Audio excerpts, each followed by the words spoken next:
خداوند تبارک و تعالیٰ کی، تمام ملائکہ کی، تمام انبیاء کی، اور انبیاء کے تمام اوصیاء کی، خصوصاً اشرف الانبیاء اور ان کے 12 اوصیاء کی، اور تمام جن و انس کی لعنت ہو دشمنان اہل بیت پر،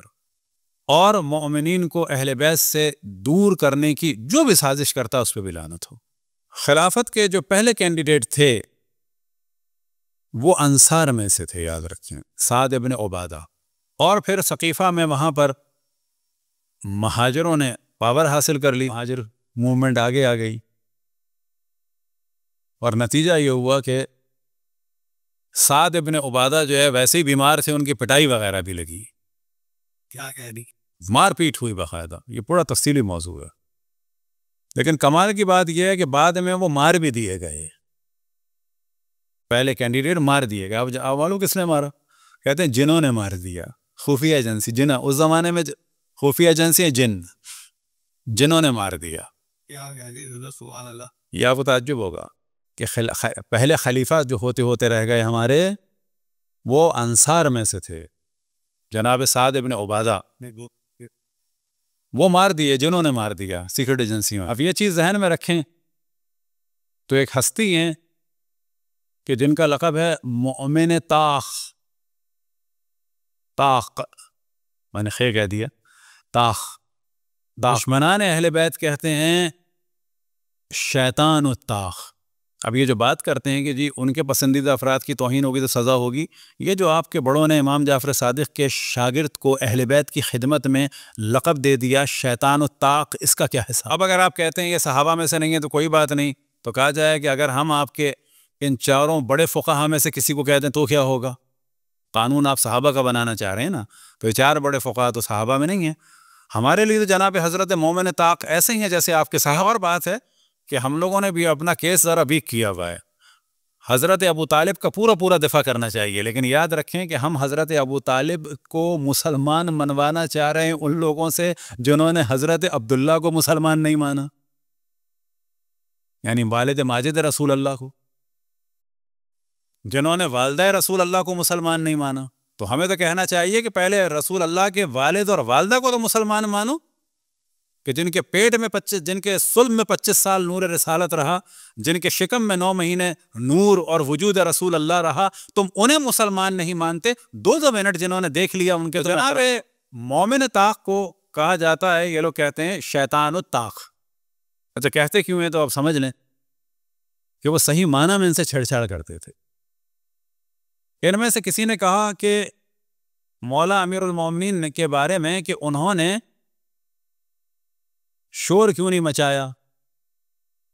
اور کیوں نہیں کھڑے ہو گئے۔ اب یہ بات ہو رہی ہے ایک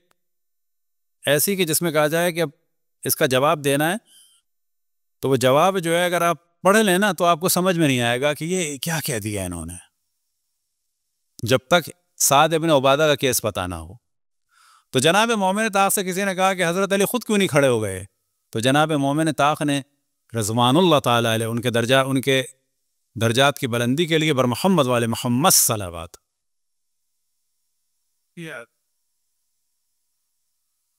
تو جناب مومن طاق سے سوال کیا کہ انہوں نے خود کیوں نہیں کھڑے ہو کے شور مچایا اور اپنا حق مانگا اور ان لوگوں کی مخالفت کی۔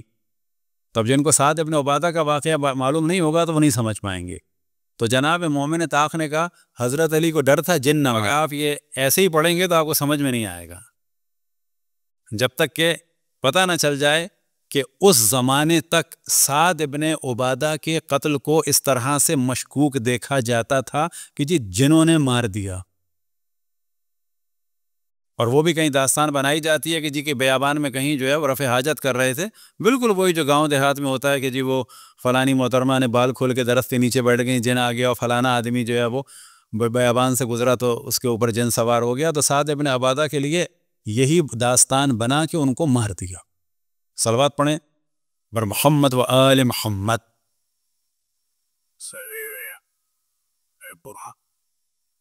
تو اب یہاں پہ ہمیں دیکھنا چاہیے کہ خوارج کو اگر کوئی کہتا ہے تو ہمیں پورا پوچھنا چاہیے کہ بھئی کیوں کہتے ہو، کون لوگ تھے، چھوٹے چھوٹے سوالات کر کے اس کو اس کے گھر تک پہنچانا چاہیے۔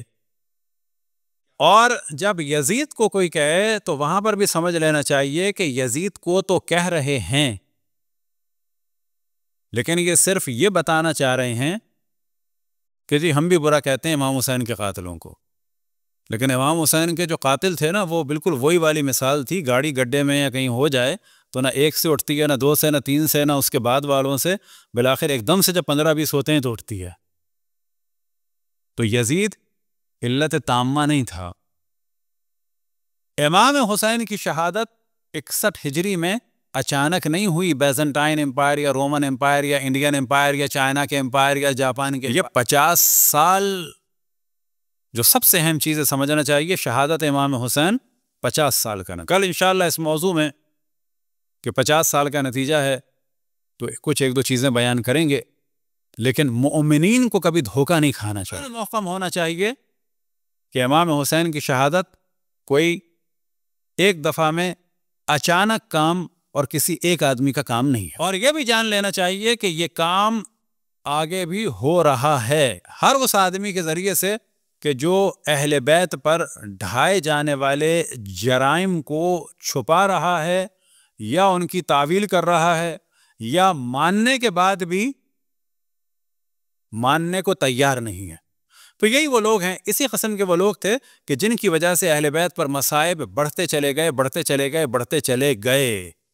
اور 50 سال کے بعد یہ نوبت آئی کہ امام حسین علیہ السلام کا سر تن سے جدا ہوا۔ اب یہاں سے آپ کو سمجھ میں آئے گا کہ عزاداری امام حسین کی جو اتنی زیادہ اہمیت ہے کہ تمام معصومین میں جو عروج نظر آتا ہے مصائب کا، وہ نظر آتا ہے 61 ہجری میں امام حسین اور اصحاب حسین اور انصار حسین، اور خصوصاً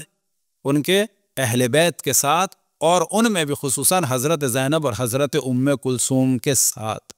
اور یہی وجہ ہے کہ اگر اس کو زندہ رکھ لیا تو پچھلے سارے مصائب بھی محفوظ ہو جائیں گے اور اگلے سارے مصائب بھی محفوظ ہو جائیں گے، اور اگر اس کو چھپا دیا جاتا، کیونکہ سب سے زیادہ مصائب اور سب سے زیادہ اہل بیت کے ساتھ جو ظلم کے جلوے نظر آتے ہیں وہ یہاں نظر آتے ہیں، کس میں؟ اسی واقعہ کربلا میں۔ اگر اس میں اگر سلیس تو نہیں کہا جائے کہ عوامانہ طریقے سے کہا جائے کہ ہم لوگ اگر ڈھیلے پڑ جاتے تو مطمئن ہو جائیں سب کچھ ختم ہو جاتا۔ یہی وجہ ہے کہ ائمہ علیہم السلام نے سب سے زیادہ اہمیت دی اسی واقعے کی جانب، اسی واقعے کی جانب توجہ دلائی، اور اگر مختلف دیگر احکام کی جانب توجہ دی جائے کہ جس میں ہمیشہ مثال دیتا، تمام معصومین کی قبور مطہر کی اگر الگ الگ ہمارے پاس سجدے، اور واضح مثال دوں، کل پرسوں بھی ایک جگہ دی کہ اگر امام زمان علیہ السلام کے ہاتھ میں ہوں، وہ یہ کہیں کہ یہ 14 سجدگاہیں ہیں، یہ خود میں نے بنائی ہیں 13 معصومین کی، اور خود ایک ان کے اپنے ہاتھ میں ہو، ان کی دست مبارک کی مٹی، سوال کیا جائے کہ امام زمان علیہ السلام اگر نماز پڑھیں گے تو ان میں سے کون سی سجدگاہ پہ پڑھیں گے؟ ہیں سب بہترین، لیکن خود امام زمان علیہ السلام بھی اگر کسی سجدگاہ پہ نماز پڑھیں گے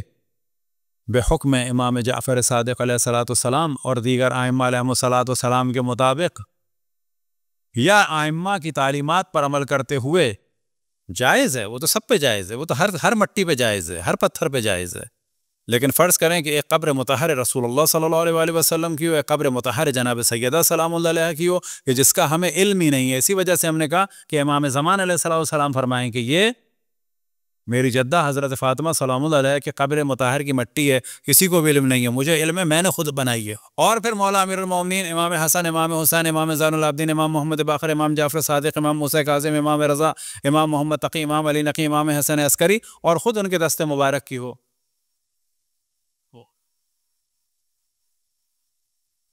تو اگر ہم منتخب کریں تو کون سی کریں گے؟ سب متبرک ہیں،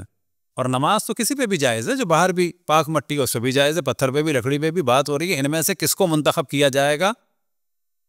یا اگر ہم تعلیمات ائمہ کے مطابق کریں، اور اگر امام زمان علیہ السلام منتخب فرمائیں گے تو کس کو فرمائیں گے؟ جواب ہے تربت امام حسین۔ یعنی نماز میں بھی ہماری کیفیت کیا ہو کہ جب سجدگاہ پہ نگاہ ہو تو یہ ذہن میں رہے کہ یہ خداوند تبارک و تعالیٰ کا ذکر، یہ خداوند تبارک و تعالیٰ کی کبریائی، یہ تسبیح، یہ حمد، یہ تحلیل، یہ تمام احکام الہی آج باقی ہیں امام حسین علیہ الصلاۃ والسلام کے خون کی وجہ سے۔ نماز کے بعد بھی تمام معصومین کی زیارت کی تاکید ہے، لیکن زیادہ کس کی؟ امام حسین کی۔ ہمیشہ میں مثال دیتا ہوں، آپ گاڑی ڈرائیو کر رہے ہیں، آپ کا بچہ آپ سے پوچھتا ہے کہ میں اس وقت فلانی مقدس جگہ پہ ہوں، یا آج فلانی اہم رات ہے، یا فلانا اہم دن ہے، کہ بتائیں میں کیا کروں؟ یا کہیں آپ میٹنگ میں ہیں، آدھے منٹ سے زیادہ آپ کا ٹائم نہیں ہے، کتاب نہیں ہے،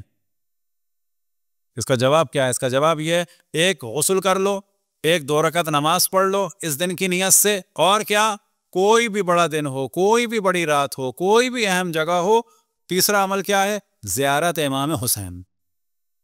کیونکہ ہر بڑے دن، ہر بڑی رات، ہر بڑی جگہ، ہر بڑے مقام، سب کا آج جو نام اور اہتمام ہے اور جو احترام ہے وہ خون حسین کی وجہ سے۔